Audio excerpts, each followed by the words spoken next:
Paris ഒളിമ്പിക്സിലെ ഇന്ത്യയുടെ സുവർണ മോഹങ്ങൾക്ക് കനത്ത തിരിച്ചടി. വനിതകളുടെ 50 കിലോഗ്രാം ഫ്രീ സ്റ്റൈൽ വിഭാഗത്തിൽ ഫൈനലിലെത്തിയ ഇന്ത്യയുടെ വിനേഷ് ഫോഗട്ടിനെ അയോഗ്യയാക്കിയേക്കും. ഭാരപരിശോധനയിൽ പരാജയപ്പെട്ടതിനെ തുടർന്നാണ് വിനേഷ് ഫോഗട്ടിനെ അയോഗ്യയാക്കാൻ തീരുമാനമെടുക്കുന്നത്. ഗുസ്തിയിൽ മത്സരിക്കുന്ന എല്ലാ താരങ്ങളുടെയും ശരീരഭാരം ആ മത്സര ദിവസത്തിൻ്റെ രാവിലെ പരിശോധിക്കും. ഇന്ന് രാവിലെ നടന്ന ഭാരപരിശോധനയിൽ വിനേഷ് ഫോഗട്ടിനെ അനുവദനീയമായ ഭാരപരിധിയേക്കാൾ 100 ഗ്രാം കൂടുതലാണെന്ന് കണ്ടെത്തിയിരുന്നു.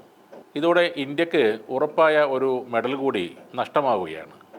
ഈ വിഷയത്തിൽ പരാതി നൽകിയിട്ടുണ്ട്. അതിനുള്ള തീരുമാനം ഉടനെ അറിയാൻ കഴിയും. അതിനിടെ വിനേഷ് ഫോഗട്ടിന് മത്സരിക്കാൻ അവസരം ലഭിച്ചതിന് കാരണം പ്രധാനമന്ത്രി നരേന്ദ്രമോദിയാണെന്ന് BJP MP-യും നടിയുമായ കങ്കണ റണാവത്ത് പറഞ്ഞിരുന്നു. ഗുസ്തി താരങ്ങൾ നടത്തിയ പ്രതിഷേധത്തിൽ പങ്കെടുത്തിട്ടും വിനേഷ് ഫോഗട്ടിന് പാരീസ് ഒളിമ്പിക്സിൽ മത്സരിക്കാൻ അവസരം ലഭിച്ചെന്നും അതാണ് ജനാധിപത്യത്തിൻ്റെയും മികച്ച ഒരു നേതാവിൻ്റെയും മനോഹാരിതയെന്നും വിനേഷിൻ്റെ ചിത്രം പങ്കുവച്ചുകൊണ്ട് കങ്കണ ഇൻസ്റ്റാഗ്രാമിൽ കുറിച്ചു. ലൈംഗിക പീഡന ആരോപണത്തിന് വിധേയനായ മുൻ wrestling federation of India president Brij Bhushan Sharan സിംഗിനെതിരെ കഴിഞ്ഞ വർഷം നടന്ന സമരത്തിൻ്റെ മുൻനിരയിൽ ഉണ്ടായിരുന്ന താരമാണ് വിനേഷ് ഫോഗട്ട്. ഇന്ത്യയുടെ ആദ്യ സ്വർണ്ണ മെഡലിനായി പ്രതീക്ഷയുണ്ട്. ഒരു ഘട്ടത്തിൽ മോദി നിങ്ങളുടെ ശവക്കല്ലർ കുഴിക്കും എന്ന മുദ്രാവാക്യം ഉയർത്തി വിനേഷ് ഫോഗട്ട് പ്രതിഷേധത്തിൻ്റെ ഭാഗമായിരുന്നു. എന്നിട്ടും അവർക്ക് നമ്മുടെ രാജ്യത്തെ പ്രതിനിധീകരിക്കാനുള്ള അവസരം ലഭിച്ചു. മികച്ച പരിശീലനവും പരിശീലകരെയും സൗകര്യങ്ങളും ലഭിച്ചു. അതാണ് ജനാധിപത്യത്തിൻ്റെയും മികച്ച നേതാവിൻ്റെയും മനോഹാരിത. ഇതാണ് കങ്കണ ആ പോസ്റ്റിൽ എഴുതി വച്ചിരിക്കുന്നത്. പറയുന്നത് കങ്കണ ആയതുകൊണ്ട് തന്നെ ആളുകൾ ഇത് കാര്യമായി എടുക്കില്ല എന്നതാണ് സത്യം.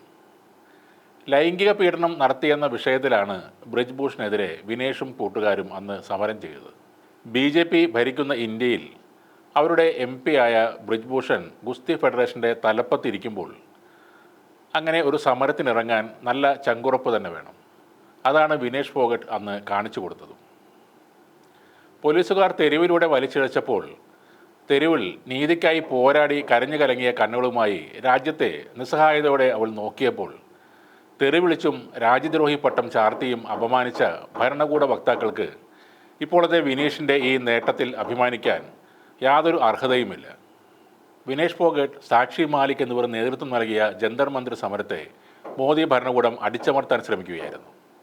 പ്രായപൂർത്തിയാകാത്ത ഒരു പെൺകുട്ടിയുടെ ഉൾപ്പെടെ ബ്രിജ്ഭൂഷണെതിരായ 7ഓളം ലൈംഗിക അതിക്രമ കേസുകൾ അധികാരികൾ നേരിട്ട് മുക്കിക്കളഞ്ഞു എന്നാണ് പ്രതിഷേധക്കാർ അന്ന് ആരോപിച്ചത്. ഉത്തർപ്രദേശിലെ ഏറ്റവും ശക്തനായ നേതാവ് ആയതുകൊണ്ട് തന്നെ ബ്രിജ്ഭൂഷണെ സംരക്ഷിക്കുകയായിരുന്നു BJP എന്ന പാർട്ടി. ഗുസ്തി താരങ്ങൾ സമരം ചെയ്തിരുന്ന ജന്തർ മന്ദറിലെ സമരപ്പന്തൽ പോലീസ് പൊളിച്ചു നീക്കുകയും ചെയ്തിരുന്നു.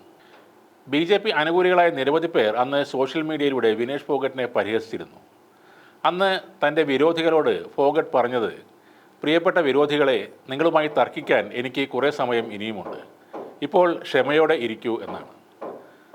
ഇപ്പോൾ ഇതാ അവർക്കെല്ലാം തൻ്റെ പ്രകടനം കൊണ്ട് ചുട്ട മറുപടി നൽകിയിരിക്കുകയാണ് വിനേഷ് ഫോഗട്ട്.